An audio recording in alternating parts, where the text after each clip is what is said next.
When you sit there and you say, well, in 1990 or 2005, they voted me as like the best or the most popular athlete. Well, it's ironic that I'm the youngest of the three. So in essence, it's all relevated on who is watching now. When you talk about Michael Jordan, you're talking about pure domination wrapped in a number 23 jersey, 6 championships, 5 MVPs, 10 scoring titles, the most unstoppable competitor basketball has ever seen. But here's what made Jordan different from every other legend. He thrived on resistance. Jordan didn't want the game to be easy. He wanted it to be brutal. He wanted you to hit him, trash talk him, try to rattle his focus, because that's when he was most dangerous. That's when the killer instinct kicked in. For 15 seasons, Jordan turned basketball courts into his personal proving ground. He didn't just beat opponents with skill, he broke them mentally, then made sure they remembered it. Every fadeaway jumper was a statement. Every steal was a message. Every ring was proof that nobody could break Michael Jordan. But even legends face tests. Even Jordan had moments, rare ones, where he knew he was facing something special. Players who wouldn't fold under pressure. Warriors who matched his intensity step for step. These weren't just talented players. They were forces of nature. The kind of competitors who made Jordan dig deeper, think harder, and elevate his game to levels that seemed impossible. Looking back at his legendary career, certain names still stand out. The ones who never backed down. The ones who made him sweat, the ones who earned his respect the hard way by refusing to be intimidated. These are the 6 toughest players Michael Jordan ever faced. Reggie Miller didn't come into the league with a chiseled frame or flashy athleticism. He didn't have the MVP trophies, the dunk highlights, or a global brand behind him. But what he had, in abundance, was nerve. The kind of nerve that made him one of the only players in the NBA who didn't flinch when facing Michael Jordan. Reggie didn't just play against MJ, he poked the bear, he smiled in his face, and sometimes, just sometimes, he got the best of him. Their rivalry wasn't born out of respect, it was born out of fire, trash talk, physical play, and mental warfare. That was the foundation. And Reggie loved it. Throughout their careers, Reggie kept pushing Jordan's buttons. Most players learned to stay quiet around MJ. Not Reggie. He kept coming back for more, talking trash and refusing to be intimidated. And Jordan, deep down, respected that fearlessness. The peak of their rivalry came in the 1998 Eastern Conference Finals. The Bulls were chasing their 6th title. The Pacers were the toughest obstacle in the East. Game 4. With 0.7 seconds left in the game tied, Reggie comes off a screen, sees Jordan behind him, and gives him a subtle shove. Just enough space. He drills the game-winning three-pointer for a 96-94 victory. Then turns to the roaring Indiana crowd, arms raised. After the game, Jordan's frustration boiled over. When asked about the trash talk during the series, he delivered the now famous line, "Don't ever talk trash to Black Jesus." It was one of the few times someone had taken the moment from Jordan and lived to tell the story. But it wasn't just that shot, it was the way Reggie played. He never backed down. He was scrappy, physical, and cold-blooded in the clutch. He'd hit a big shot, then talk like he just knocked out a heavyweight. And Jordan, who normally lived in people's heads rent-free, found himself dealing with a player who actually pushed back. Reggie was chaos. He was noise. He was aggravation wrapped in a shooter's frame. But underneath it all was one of the smartest competitors Jordan ever faced. He moved without the ball like a ghost. He used screens better than anyone. And he had no fear of failure. He wanted the ball with the game on the line, even against the greatest of all time. Jordan didn't often show frustration, but with Reggie, you could see it. The clenched jaw, the stare downs, the extra physicality. Reggie pulled something out of MJ that few could: raw, emotional competitiveness. They never became close, never shared warm handshakes, but that's what made their battles unforgettable. Because when Reggie Miller stepped on the court, he wasn't just facing Michael Jordan, he was challenging him. And that's exactly what made him one of the toughest opponents Michael Jordan ever faced. Joe Dumars wasn't built like a bouncer, didn't talk like a villain, and didn't carry himself like a man trying to rattle the greatest player of all time. But somehow, he did it anyway. Not with brute force, but with cold precision and quiet control. In a league full of defenders who tried to stop Michael Jordan with raw aggression, Dumars used something much rarer: patience. When people talk about the infamous Jordan rules, the brutal, borderline criminal defensive system cooked up by the Detroit Pistons to slow down MJ, they often picture body slams, clotheslines, and elbows to the ribs. And sure, the bad boys delivered that. But the soul of that system, the part that actually tried to defend Jordan, that was Joe Dumars. From the late 1980s into the early 90s, Dumars was handed one of the hardest assignments in basketball history: stop Michael Jordan. Not for one game, not in a moment, but in every playoff series, every possession, and he didn't back down once. This 6-time All-Star and 4-time All-Defensive Team member had earned his reputation the hard way, and Jordon himself later acknowledged it. "My toughest battles are with Joe Dumars. No one plays me tougher than Joe. Not the strongest, not the flashiest, but the toughest, because Dumars didn't bite on pump fakes. He didn't chase blocks. He didn't fall for Jordon's footwork magic. Instead, he watched, he learned, he absorbed, he responded. He had this calm, calculating defensive style. He'd shuffle, not sprint. He'd crowd without fouling. And somehow, he always stayed grounded when Jordon elevated. That's what made Dumars different. He made Jordon work for every inch of space without turning the game into a wrestling match. And the best part? He did it all without saying a word. No trash talk, no glares, no gestures. Dumars would lock you down, force a bad shot, jog back on offense, and say nothing. That quiet, unshakable demeanor made him even more frustrating to deal with, because you couldn't throw him off. He was too mentally locked in.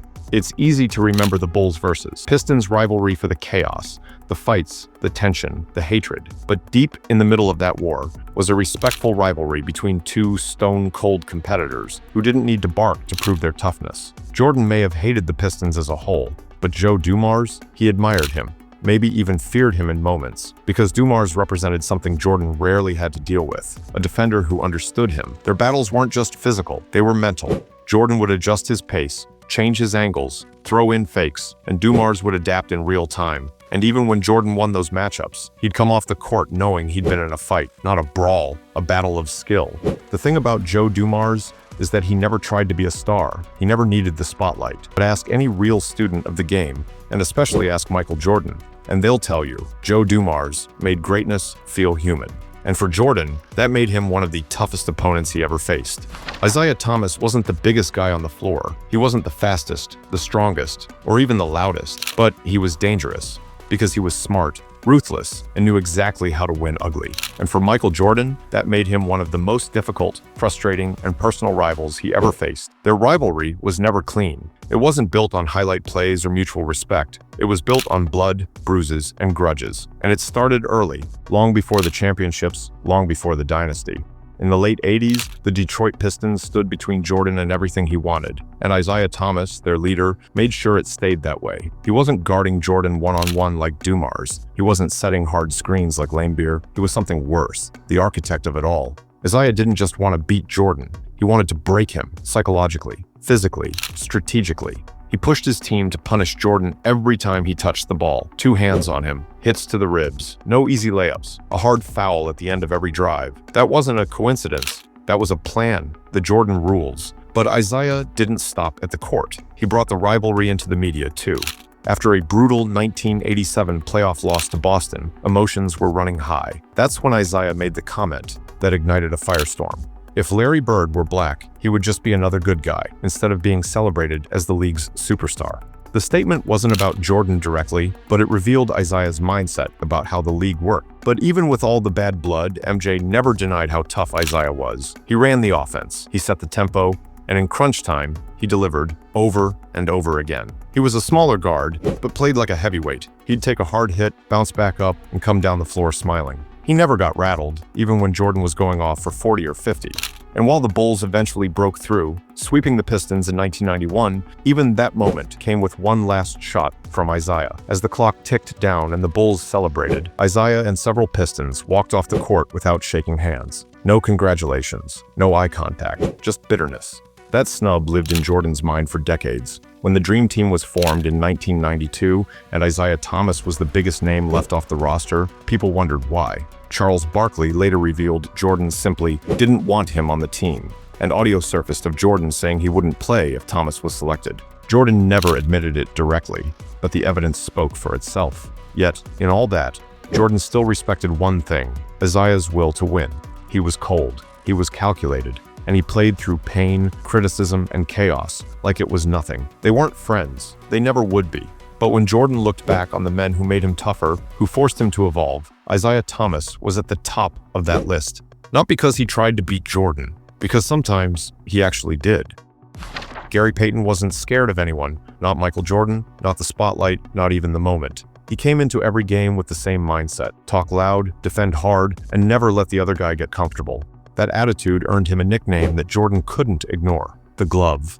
Because once Payton locked on, he didn't let go. By the time the 1996 NBA Finals rolled around, Michael Jordan was in full form, leading the Bulls to a historic 72-10 record and blazing through the playoffs. Seattle was next, and while the Bulls were heavily favored, there was one reason people still tuned in. Gary Payton, the reigning Defensive Player of the Year, was waiting. At first, Payton wasn't guarding Jordan. A nagging calf injury kept the Sonics from putting their best defender on MJ's primary assignment. But once the Bulls jumped out to a 3-0 lead and looked ready to sweep, Coach George Karl made the switch that changed everything. Starting in Game 4, Payton got his assignment: stop Michael Jordan. And what happened next stunned the basketball world. For the next 3 games, Payton got in Jordan's face every possession. He bumped him, talked to him, disrupted his rhythm, and made every dribble a fight. He didn't just defend, he suffocated. He annoyed. He got under Jordan's skin in a way very few ever had. The results spoke for themselves. Game 4, Seattle destroyed Chicago 107-86. Game 5, another Sonics victory. Suddenly, the inevitable Bulls sweep had become a series. Jordan still scored, he still got his buckets, but it wasn't the same. The effortless dominance was gone, replaced by gritty, grinding basketball where every possession mattered. Payton wasn't just physical, he was smart. The 1996 Defensive Player of the Year timed his reach-ins perfectly. He predicted Jordan's moves. He knew when to force baseline, when to cut off middle, and when to simply let MJ wear himself down trying to shake free. And the trash talk, that wasn't just noise, that was strategy. Payton used it to control tempo, to keep MJ thinking, to make sure he never got into that unstoppable flow state that terrorized the rest of the league. The Bulls ultimately won the series in 6 games, claiming their 4th championship. But those 3 games with Payton on Jordan had shown something rare. Michael Jordan could be made uncomfortable, and Gary Payton was one of the very few players who proved it on the biggest stage. Jordan might never admit it publicly, but the numbers don't lie, and neither does the memory of those 3 games when the glove nearly changed everything. That's why Gary Payton earned his place among the toughest opponents Michael Jordan ever faced.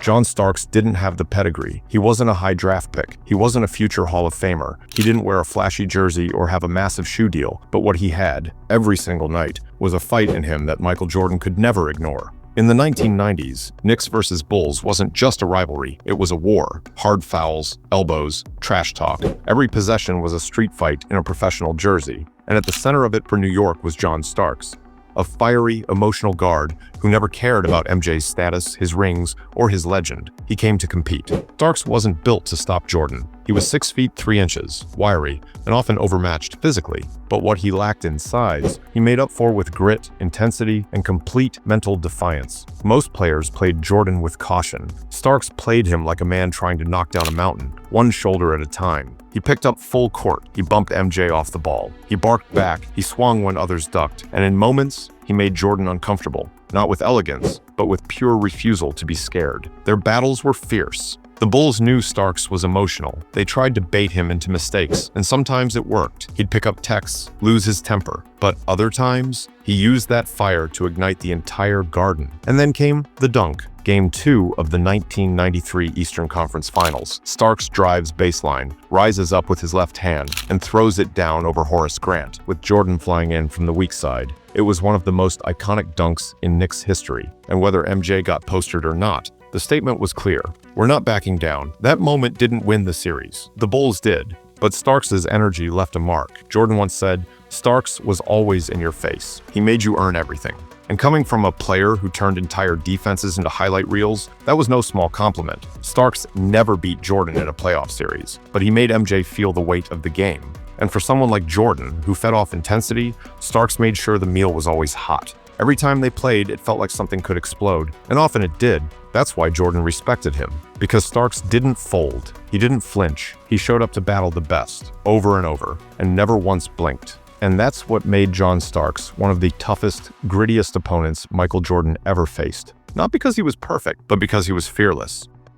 Kobe Bryant wasn't just another great player to Michael Jordan. He was something different, something deeper, a mirror, a challenger, and eventually a legacy carrier. But long before they shared laughs on the sidelines or traded stories in private, they went to battle. And for MJ, those battles were personal. The first time Jordan played against Kobe, he noticed something right away. Kobe didn't play like a rookie. He didn't defer. He didn't hesitate. He came right at him. And more than that, he studied him. Jordan later said, "He stole all my moves." But he didn't say it with bitterness. He said it with pride, because Kobe didn't just copy Jordan. He understood him, his footwork, his fadeaway, the way he used angles, fakes, and timing. He had the audacity to take Jordan's blueprint and build something just as dangerous. Their early matchups were intense. MJ was nearing the end of his prime. Kobe was just stepping into his. And yet, the kid never backed off. He'd take the same shots. He'd talk. He'd challenge MJ in ways most veterans didn't dare to.